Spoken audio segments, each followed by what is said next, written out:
The search for Nancy Guthrie going into its second weekend. The next few days will be very tough on her family, a family we've come to know through her daughter Savannah. More now from Randy Kay.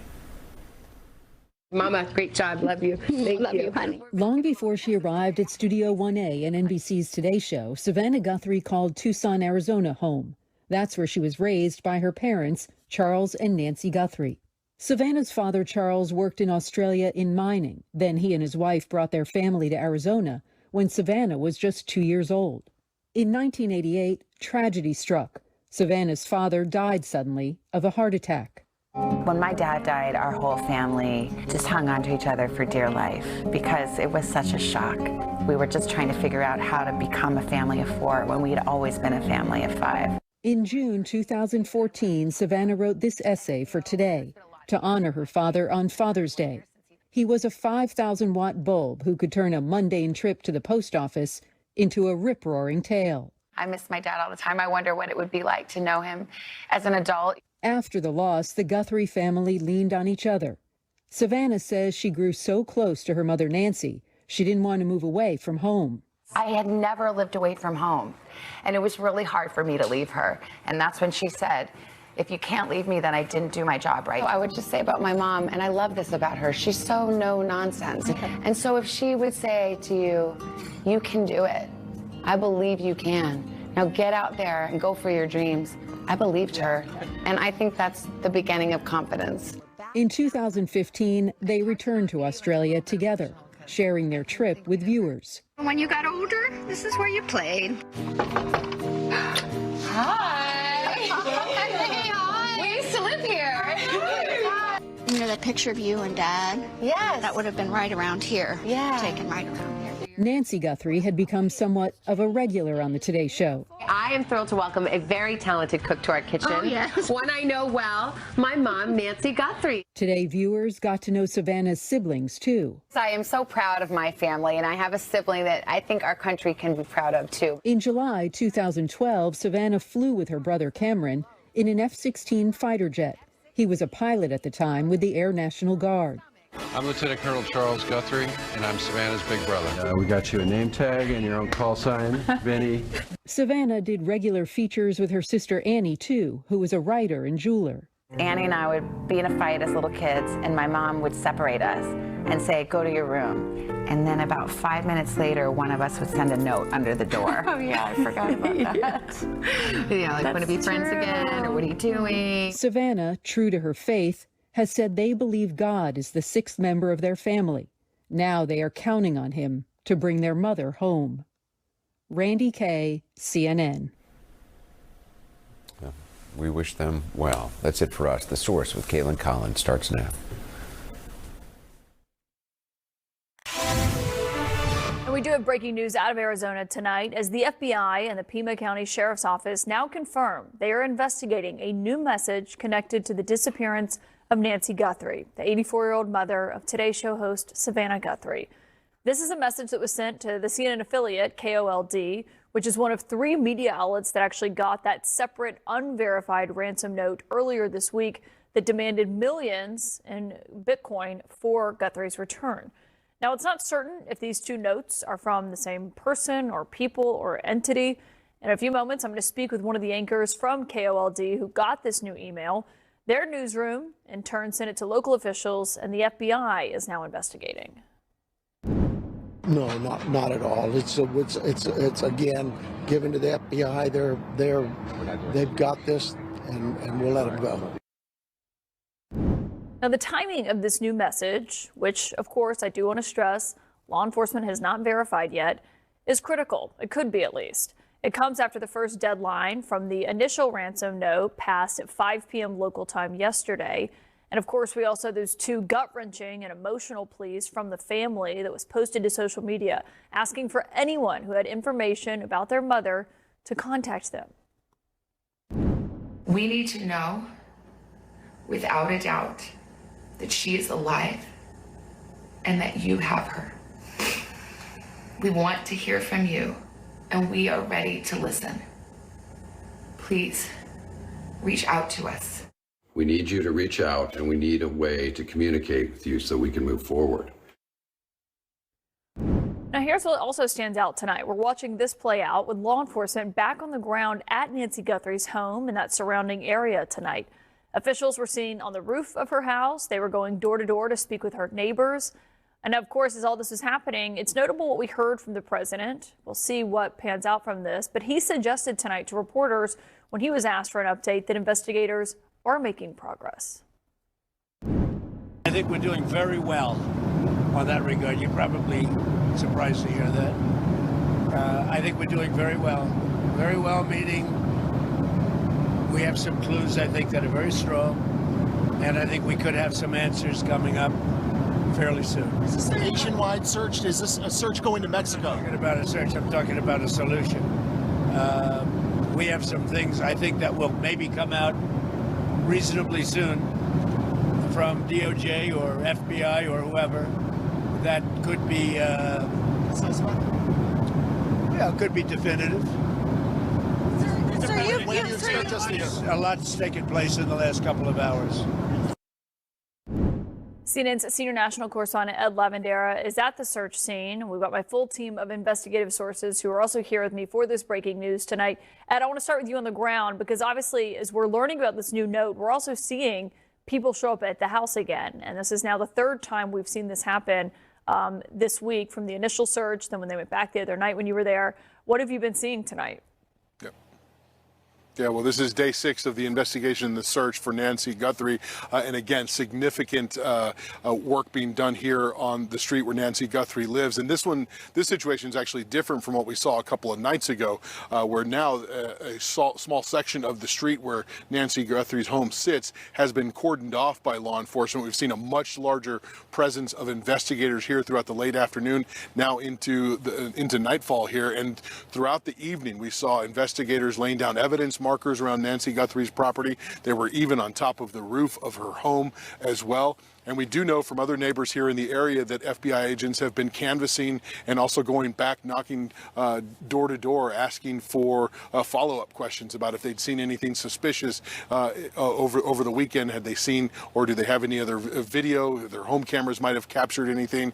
All of that work expanding out from the immediate area where Nancy Guthrie's home sits, and all of that work continues tonight. They've got the street cordoned off.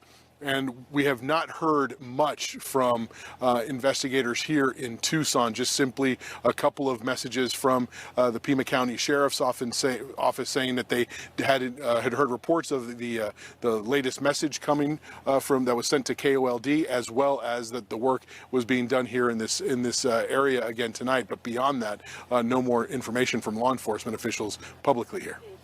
Yeah, hopefully, though, that movement means they are making progress. Ed Lavandera, keep us updated if you see more tonight as you're there on the ground. My next source tonight is Mary Coleman, who's an anchor for the CNN affiliate that I mentioned, KOLD, out in Tucson. That's the station that got the new message related to Guthrie tonight that officials are looking into. And thank you, Mary, for being here, because I really appreciate this. I know this is a sensitive thing for your newsroom to handle and to deal with and to pass on to officials. And so being respectful of that, can you just tell us a few answers about this, which is, one, when did this come into your newsroom? At what point today? And what stood out to you from this latest dispatch?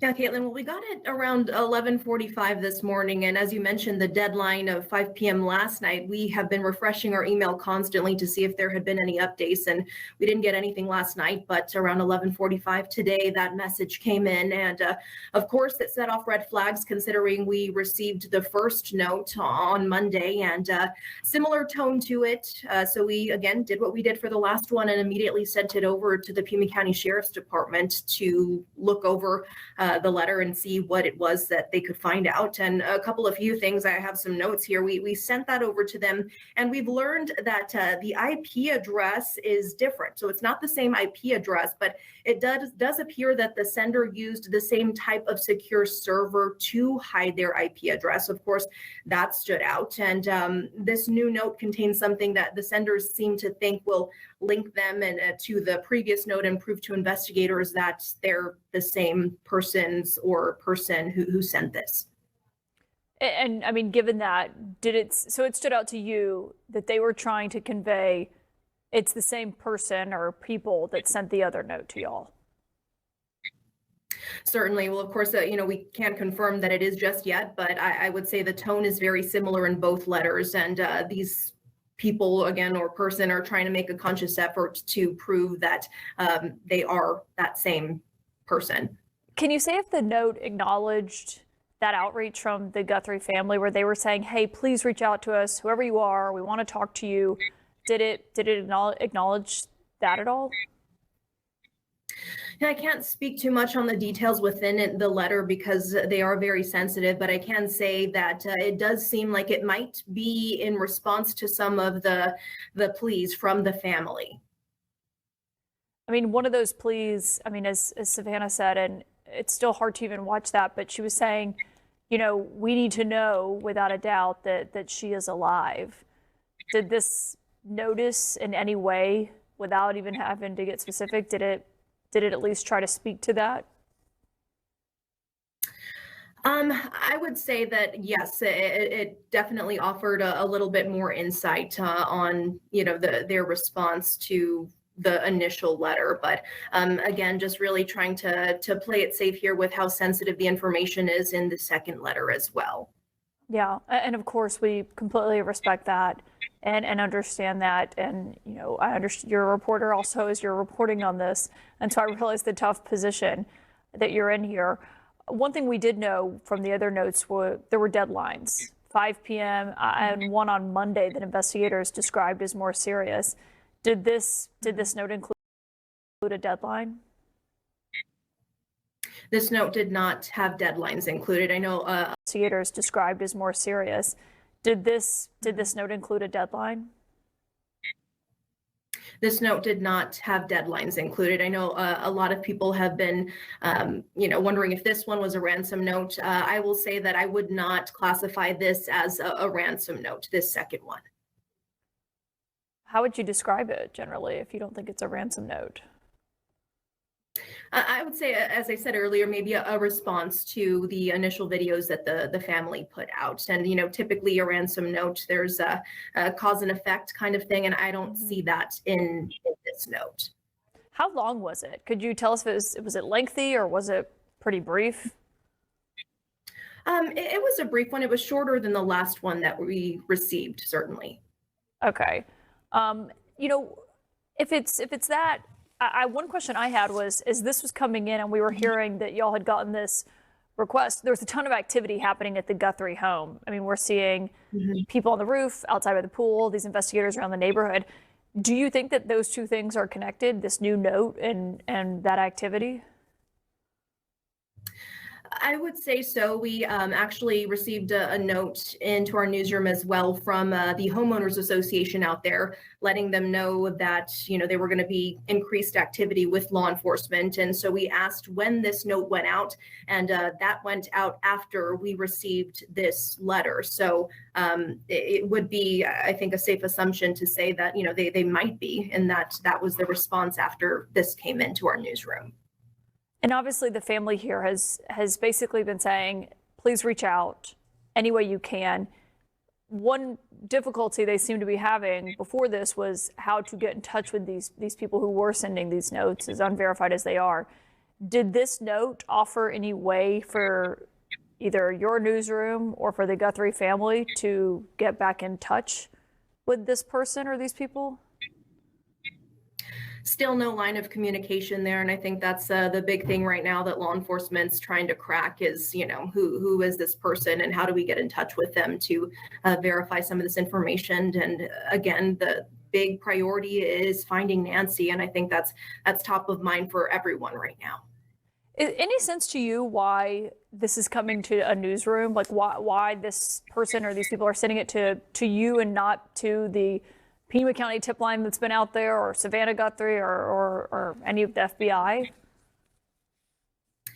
Yeah, I don't know. I don't want to speculate. I know that our newsroom does have a system where you can submit tips anonymously. And as you can see, they took advantage of that. So that perhaps may be part of it, that's a possibility. But, law enforcement hasn't indicated why it is that newsrooms, and specifically ours, were among them. Yeah. Well, Mary Coleman, we're really grateful for you for joining us tonight. I know y'all are in a difficult position, but you're handling it with grace, and I'm sure the Guthrie family is very appreciative of that. We are, I know. So thank you for joining us tonight. Thank you so much, Caitlin. And my investigative experts are here. And John Miller, when you just listen to how, I mean, Mary's limited in what she can say, understandably, but what stands out to you about what this new note, and I want to stress it is unverified, what stands out to you, though, from what she said? Well, the note is trying to give enough sensitive information on one hand to make sure that they understand it's from the same writer as the first note. That actually seems pretty credible. They're using a encrypted email system that changes IP addresses every time you use that system to send something, so it can't be traced back. She referenced other sensitive information. It feels like that might be sensitive information about the victim or about the home to further verify that. But what we didn't get from the note, other than it was a response, and this is a good thing, to the two pleas from the family, particularly the second one, urging them to get back in touch. But they're still using the newsroom, at least one newsroom. We don't know if the other newsrooms will get similar notes as a portal, which actually suggests some kind of, I was talking to Mary Ellen O'Toole, the FBI profiler, earlier, and she said someone who could easily communicate directly with the family, if not law enforcement, using kidnapping the daughter of a famous anchor person, using 3 television outlets as his communications portals, seems to have some kind of obsession with media or television, that they are bringing all of this together. Yeah, that stood out to me. That's because, I mean, the Guthrie's family made clear, here is how to get in touch with us, and they're obviously not using that. I mean, Ellie. And remember, a faker pretending to be the kidnapper reached out directly to the family, so it's not that they can't be found. Yeah. And got arrested. And when you hear, I mean, she didn't say it's proof of life. I mean, obviously she has to be careful in what she can say, but she said there was something specific in there in terms of what they were trying to communicate about Nancy Guthrie. So first of all, the fact that there has been a new communication in and of itself is extraordinarily important, because before, assuming it's the same people, assuming this is accurate, they had said there will be no further communication. So this at least has opened up clearly some investigative leads. I found it really interesting that the reporter just said that some of the search activity that's going on appears to be connected to this new letter. It also is a good reminder of how sophisticated these attackers are, because when we talk about IP addresses, just so people understand, every electronic device, every cell phone, every laptop has an IP address associated with it. It's sort of like a vehicle identification number for a car. And in an ordinary case with an unsophisticated person, you get the IP number, you go back to the service provider, it requires some legal process, you see who it's registered to, and then you can sort of geolocate it with some degree of precision. But as John said, it appears that what these people are doing is using some form of dark web server that's essentially scrambling the IP numbers. So we are dealing with people with a bit of local familiarity and plainly a bit of familiarity maybe with the media, and also with some technological sophistication. Yeah, and Andrew McCabe, you're here with us as well. I mean, hearing what she talked about there, you know, we're watching this new activity tonight at the house. There's people on the roof, which stands out to me as they seem to be doing something. She said that doesn't seem to be there's a demand in this letter from what they got today. But then we also heard from the president, and I don't know what he knows, but he seemed to be hinting at some kind of progress here as he was talking to reporters on Air Force One about 90 minutes ago. What stands out to you? Yeah, well, those are all interesting developments. I don't really know what to say about the president's comments. Those are always kind of hard to pin down. But you know, the increased investigative activity in the latter part of the day, it could have been related to the letter, or it could have been related to anything else. It's possible that they developed some new information in the course of their investigation, either related to the letter that we've been talking about, or entirely disconnected and related to something else that led them to go back to the site of the crime and look for new things that they hadn't thought about before. It was a little concerning to me to see, like, obviously neighborhood canvases going on in a way that's interviewing neighbors in a way that we haven't seen so far. That's certainly activity you would have expected to see much earlier in this process. So that's a little harder to explain. At the end of the day, as far as this letter goes, the question, we still have this question because the representative that you just spoke to, of course, could not confirm this. That's understandable. But we don't know if that new letter contained a proof of life. And that is the one kind of Rubicon here that we're trying to cross. Until these letter senders, whether it's one person or many, provide proof of life, it's hard to take their demands and their role in this entirely seriously, because any kidnapper knows they must provide proof of life before they can get the money out of the kidnapping, which is the goal of every kidnapping. And so that's kind of the one thing that we're still left with. There's a lot to indicate that this might be the same person, but again, it comes back to the same question we had last night, Caitlin, which is like, is this person legitimate? Do they have, Nancy Guthrie? And at this point, that's just very hard to tell. Yeah. John, is it weird to you that there's no new demand in this letter? Typically, would they repeat what they said if it's the same person? It could be that, I said there was going to be no more communication, and this communication is to, say, pay me the money. Mary Coleman told us, it wasn't another ransom demand. We don't know if it contains another threat. It does contain sensitive information. And when you look at that activity around the house, could be connected, but look at how they're looking. I don't know if we can go back to those pictures. Yeah, we can show it. What stood out to you? Because it was bizarre seeming. If the letter gives you a clue saying, if you look under the milk box, you'll find another letter, that's a directed search. What you're seeing here is people going through the yard with flashlights. You're seeing people examining the air conditioning ducts that run along the rooftop. You're seeing people search. In other words, they're looking for physical evidence. They're looking for something they missed. They're looking for something that they know they're looking for, but they don't know where it is. That could be a body. That could be an item of evidence. But clearly that search is for something that they don't know the location of, because they're looking in all these different places and examining things, like air conditioning ducts on the rooftop that raise a question about what they're looking for. Yeah. So it's entirely possible that is based on an entire separate thread of information. Yeah, that's a good point. I'm glad you noted that. John Miller, Ellie Honig, Andrew McCabe, thank you all for being here. And I do want to reiterate, officials are saying that anyone who's got any information about Nancy Guthrie's disappearance, please call the FBI at 1-800-CALL-FBI. Tonight, we are all still keeping the Guthrie family in our prayers during such an immensely difficult time. We are going to continue to monitor that breaking news this hour. We'll bring you any new live developments as we get them on that new message that was received